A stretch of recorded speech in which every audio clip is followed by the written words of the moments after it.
Irmãos, professor Bruno, mais uma vez aqui. Vamos finalizar a nossa aula de hoje falando sobre o mormonismo ou Igreja de Jesus Cristo dos Santos dos Últimos Dias.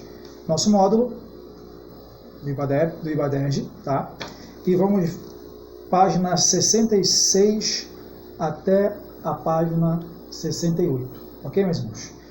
Mas antes, vamos ler um texto bíblico da Palavra de Deus, Carta aos Gálatas, Carta de Paulo aos Gálatas, capítulo 1 e versículo de número 8 e 9. Gálatas, capítulo 1, versículos 8 e 9, diz assim a palavra do Senhor.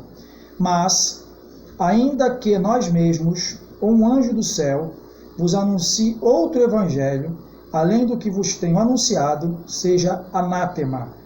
Assim como já vos dissemos, agora de novo, também vos digo, se alguém vos anunciar outro evangelho, além do que já recebestes, seja anátema. A palavra anátema significa amaldiçoado, tá?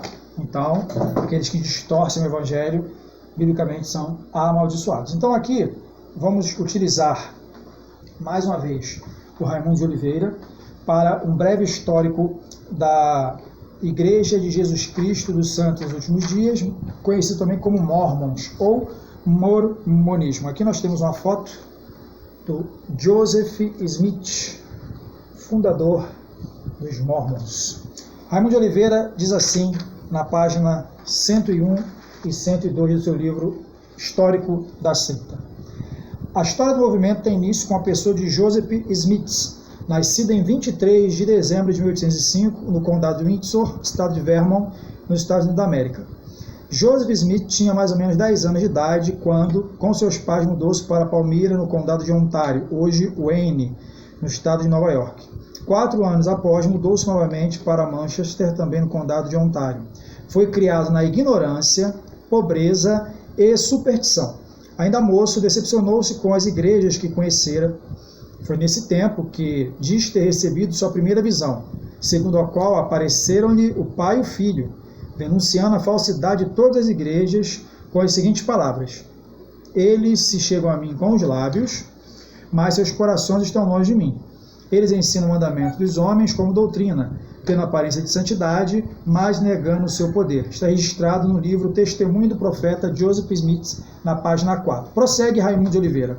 Segundo o relato do próprio Smith, apareceu-lhe o anjo Moroni, que, segundo ele, fez crer que havia vivido na mesma região uns 1400 anos antes.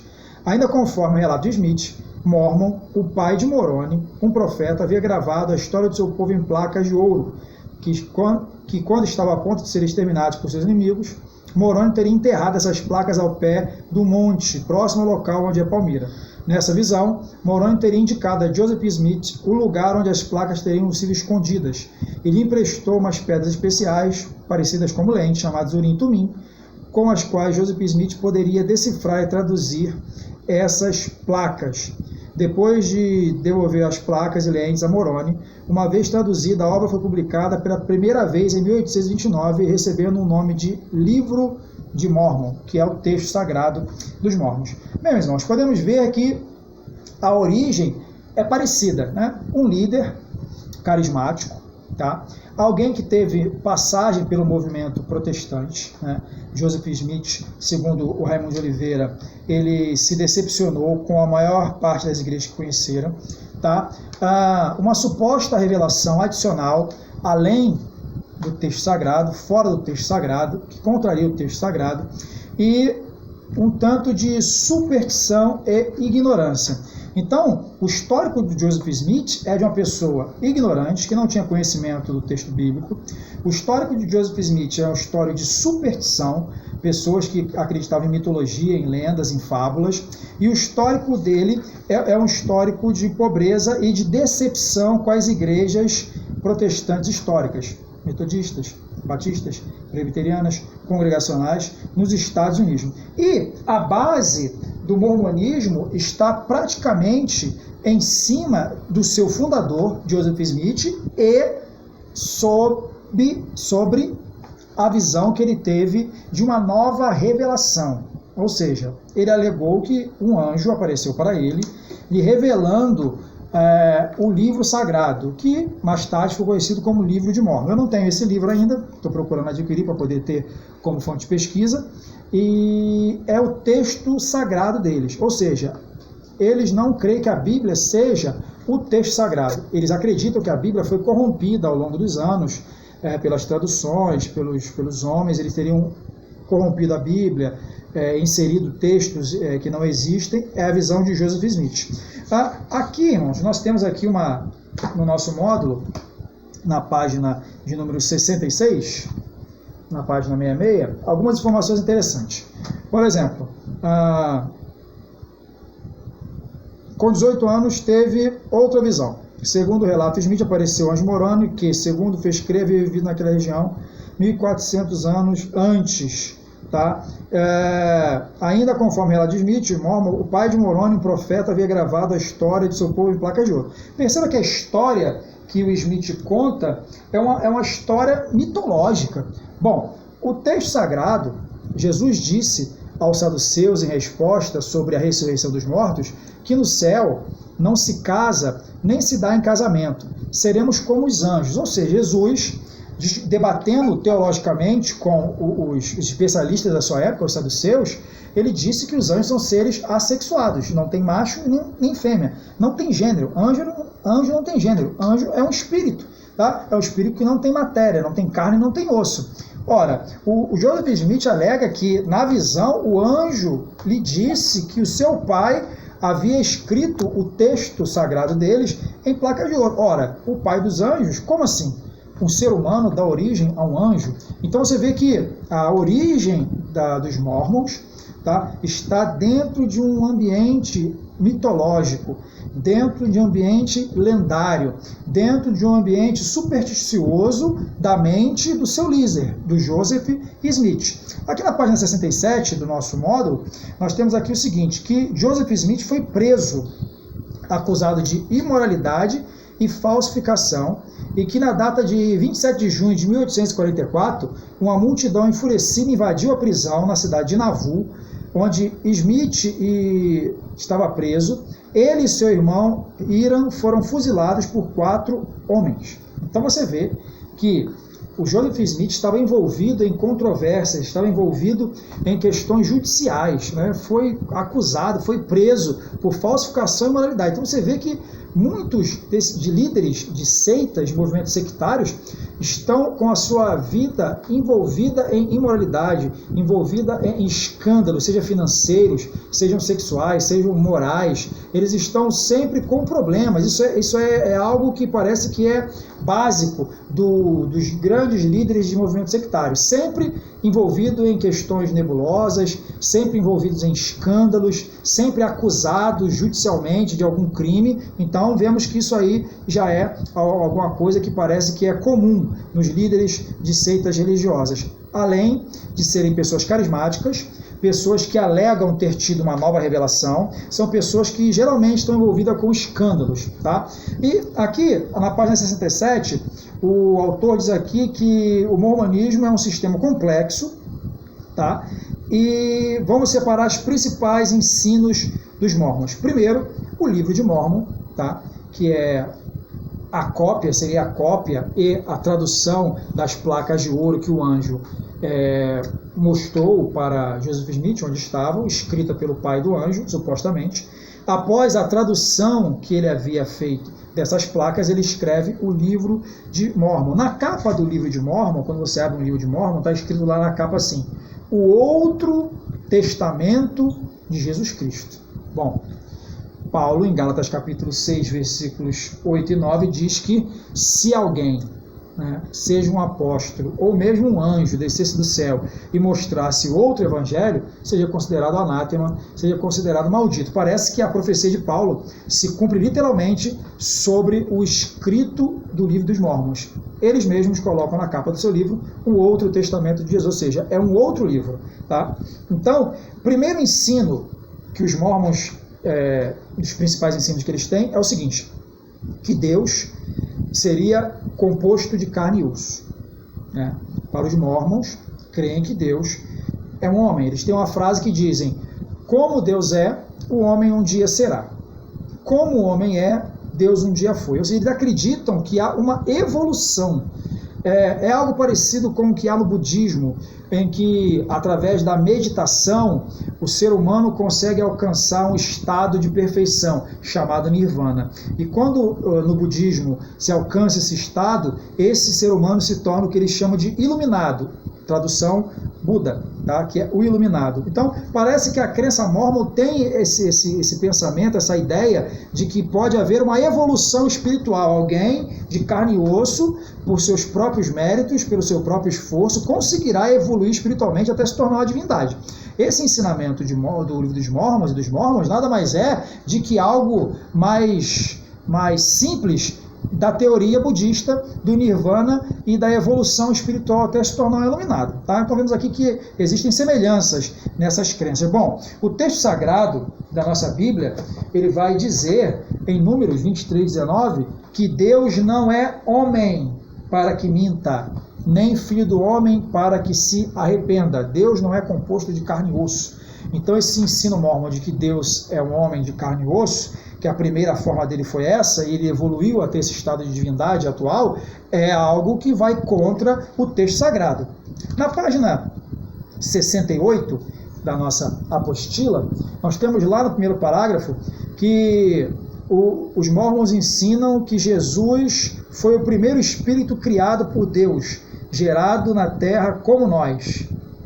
Bom, esse ensino aqui dos mórmons de que Jesus foi o primeiro espírito criado é uma cópia do ensino das testemunhas de Jeová. O que as testemunhas de Jeová ensinavam? Que Jesus não era Deus pleno. Jesus era um Deus, uma divindade. Ora, é o mesmo ensino que os mórmons falam. Jesus foi o primeiro espírito criado por Deus. Ou seja, Jesus seria o espírito mais poderoso, o maior espírito, mas Jesus não seria Deus pleno, divindade completa. Então você vê que o Joseph Smith Jr. compartilhava da mesma visão do que o Charles Taze Russell, fundador da Testemunha de Jeová, rebaixando Jesus de Deus a uma divindade. Tá? Outra coisa interessante que eles afirmam é que depois da ressurreição, Jesus teria vindo à América e pregado para os seus habitantes. Tá? Daí a questão de as placas estarem nos Estados Unidos. Tá? Outro ensino interessante dos mórmons é que a salvação ela vem pelas obras, ela vem pelo mérito, né? E obediência às cerimônias da seita. Tá? E que o homem terá uma segunda oportunidade após a morte mediante o batismo pelos mortos. Os mórmons vivos passam pelo batismo e de outras cerimônias. Ou seja, eles acreditam que a salvação não é pela graça, que a salvação é construída por um esforço humano, por mérito humano e obediência a cerimônias e preceitos da seita mórmon. Tá? E acreditam que também é possível salvar outras pessoas que porventura tenham morrido fora da seita e não teriam a salvação. Então, um mórmon vivo poderia ou pode se batizar por alguém que ele ama morto. E aí, assim, ele resgataria essa pessoa da condenação, da destruição. Esse pensamento mórmon, da questão de uma segunda chance após a morte, é muito parecido com o ensino católico romano do purgatório. O que ensina o dogma católico romano do purgatório? Que as pessoas, quando morrem, se elas não tiveram pecados terríveis, elas vão direto para o céu. Aqueles que tiveram pecados medianos, eles iriam para um lugar intermediário chamado purgatório. E aqueles que tiveram pecados que são indefensáveis, direto para o inferno. A doutrina mórmon de que após a morte há uma segunda chance, se alguém se batizar pelo finado que não tinha fé mórmon, parece um plágio do purgatório, que nada mais é que você, através de orações, através de missas, de doações, você consegue aliviar o sofrimento do defunto no purgatório, até que ele saia do purgatório e vá para o céu. Veja que o mormonismo tem um misto, uma mescla, uma mistura de vários ensinos doutrinariamente errados que estão sendo inseridos dentro dessa seita.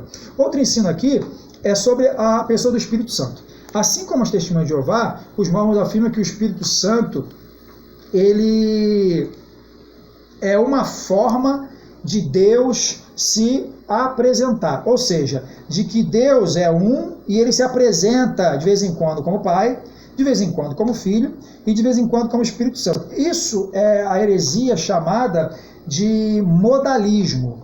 O que era o modalismo? O modalismo ensinava que Deus é um ser que se apresenta de modo diferente. No Antigo Testamento como Pai, no Novo Testamento como Filho e na era da Igreja como Espírito Santo. Seriam apenas máscaras, formas ou modos. Então, o ensino mórmon de que o Espírito Santo é um modo de manifestação de Deus, nada mais é do que o resgate da seita modalista lá dos primeiros séculos. Então, você veja que o Joseph Smith ele foi fazendo dentro de um caldeirão e foi misturando, foi jogando, e desse caldo, né, que foi gerado pela mistura, surgiu a doutrina mórmon. Tá? Para finalizar aqui, um outro ponto de vista, dogma, ensino dos mórmons é o casamento, que o casamento só tem validade quando é realizado diante de uma autoridade mórmon. Tá? Então, por exemplo, quem se casa dentro do mormonismo, o seu casamento não tem validade somente nesta vida, tem validade também para outra vida. Então, dentro do mormonismo, há a crença do casamento para a eternidade. Tá? Então, e nós vemos que Jesus, respondendo aos saduceus, disse que no céu não se casa e nem se dá em casamento. Tá? Aqui na página 69, temos mais um ensinamento aqui interessante dos mórmons. Os anjos não são superiores aos homens. Ensinam que os homens chegarão a ser anjos e que os anjos são seres humanos melhorados. O arcanjo Miguel é o mesmo Adão. Bom, irmãos, nós percebemos que o texto bíblico ele vai jogar por terra essa situação. O livro de Salmos ele diz que os homens foram feitos pouco menores que os anjos. E de glória e honra foram coroados. O ser humano é a coroa da criação. Porém, em força e em poder, os anjos são superiores.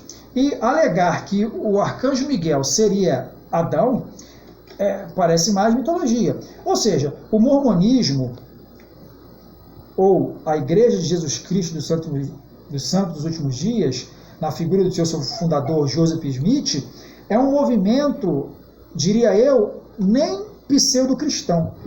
Na verdade, o mormonismo seria algo além do que as Testemunhas de Jeová. Se as Testemunhas de Jeová e o Adventismo são movimentos pseudo-cristãos, aparentemente cristãos, eu diria que o mormonismo é um movimento praticamente mitológico, é um movimento lendário. O mormonismo está mais perto da mitologia grega do que da Bíblia, porque é na mitologia grega em que é possível seres divinos se relacionarem com seres humanos e gerarem semideuses. É na mitologia grega que nós temos esse tipo de coisa, esse relacionamento, né, conjugal de divindades com humanos, e aí do relacionamento da divindade com seres humanos nasce uma categoria intermediária, semideuses. Então isso nada mais é do que mitologia grega. Então o mormonismo estaria mais enquadrado em mitologia, em lenda, do que no movimento pseudo-cristão. Vemos que as crenças principais do mormonismo